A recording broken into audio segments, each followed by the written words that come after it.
नमस्कार, आप देख रहे हैं सुप्रभात बुलेटिन में हूं राकेश। खबरें विस्तार से। बिहार में टीआरई 4 शिक्षक भर्ती को लेकर शिक्षा विभाग का बड़ा निर्देश आया है। टीआरई 3 के बाद बचे रिक्त पदों का विषयवार आरक्षण संशोधन होगा और माध्यमिक और उच्च माध्यमिक शिक्षकों के लिए रिक्त पदों का ब्यौरा मांगा गया है।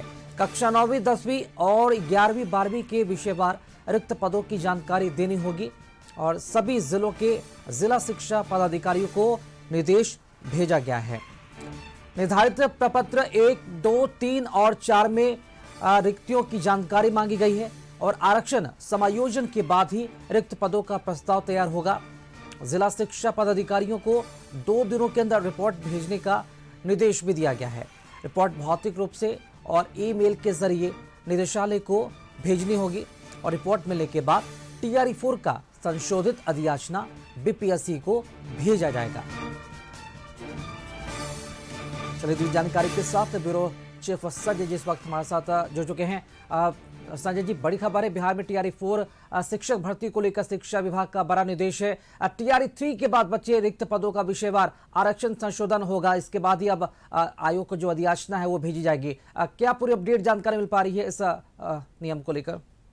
बिल्कुल, देखिए राकेश, टीआरई 4 की अधियाचना को लेकर काफी बवाल मचा हुआ है, कंफ्यूजन की स्थिति है। शिक्षा मंत्री कह रही कोई अधियाचना वापस नहीं की गई है शिक्षा विभाग को, और बीपीएससी ने भी इसको लेकर एक खंडन जारी किया था कि सोशल मीडिया पे जो खबरें चल रही है वो सही नहीं है। लेकिन इस बीच एक बड़ी खबर ये सामने आई है कि बिहार लोक सेवा आयोग को ने जो वापस किया है पत्र के माध्यम से, उसमें जो ड्राफ्टिंग है उस ड्राफ्टिंग पर आप नजर डालें तो इसमें लिखा गया जो टॉपिक है, विषय बिहार लोक सेवा आयोग पटना द्वारा आयोजित की जाने वाली टीआरई 4 के तहत शिक्षा विभाग के नियंत्रणाधीन माध्यमिक एवं उच्च माध्यमिक जो 9 to 10 और 10, 11 to 12 है, उसमें प्रपत्र उल्लेखित विषयों में विद्यालय अध्यापक के पदों पर सीधी नियुक्ति हेतु संशोधित अधियाचना उपलब्ध कराने के संबंध में ये विषय है। और ये केस किसने लिखा है? ये जो तैयार किया गया है, ये सज्जन आर है, निदेशक माध्यमिक शिक्षा पटना। उन्होंने सभी जिला शिक्षा पदाधिकारियों को लिखा और कहा है कि अनुरोध है कि ये जो विषय अंकित है इसमें विषयवार उपलब्ध रिक्त पदों का आरक्षण समाशोधन जिला पदाधिकारी से कराते हुए विहित प्रपत्र 1, 2, 3, 4 सूचना भौतिक रूप में एवं एमएस एक्सेल में सॉफ्ट कॉपी के साथ निदेशालय को 2 दिनों के अंदर अवश्य भेजना सुनिश्चित करेंगे, जिससे ससमय टीआरई 4 का अधियाचन बिहार लोक सेवा आयोग को भेजा जा सके समान प्रशासन विभाग के माध्यम से। तो ये जो है, ये स्थिति जो है जाहिर करती है कि बीपीएससी ने अपनी तरफ से भेजा है और उसमें सुधार की बात कही जा रही है। ये एक बड़ी खबर सामने आई है और यह पत्र जो है ये सोशल मीडिया पर बहुत तेजी से वायरल हुआ है।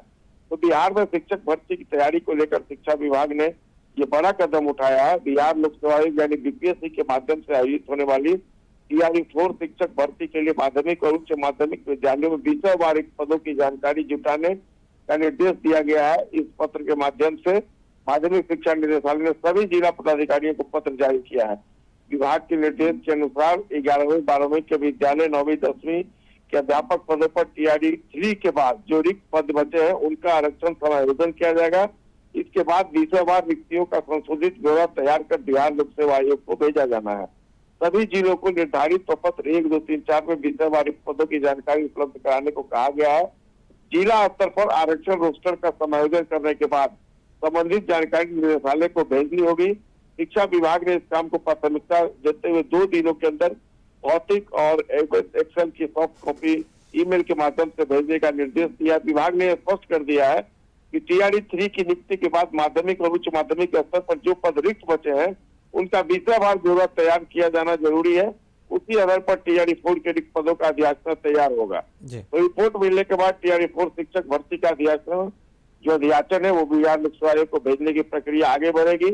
ऐसे में 9वीं से 12वीं तक के शिक्षकों की भर्ती की तैयारी कर रहे अभ्यर्थियों के लिए यह निर्देश जो है वो बेहद महत्वपूर्ण माना जा रहा है। जी राकेश। संजय जी, चूंकि माध्यमिक और उच्च माध्यमिक के शिक्षकों की बात की जाए तो उनके रिक्त पदों का जो ब्यौरा मांगा गया है और उसके बाद ही अधियाचना भेजी जाएगी, क्या लगता है विभागीय कार्य में सब कितना वक्त लग सकता है? जो अभ्यर्थी उन्हें कितना और इंतजार करना पड़ सकता है फिलहाल?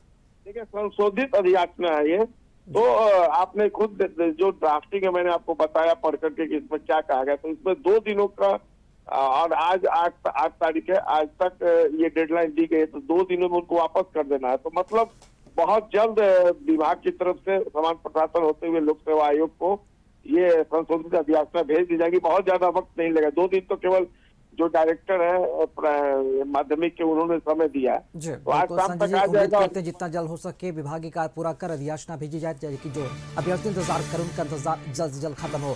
बने रहेंगे हमारे साथ, आगे भी आपसे अपडेट लेंगे संजय जी। फिलहाल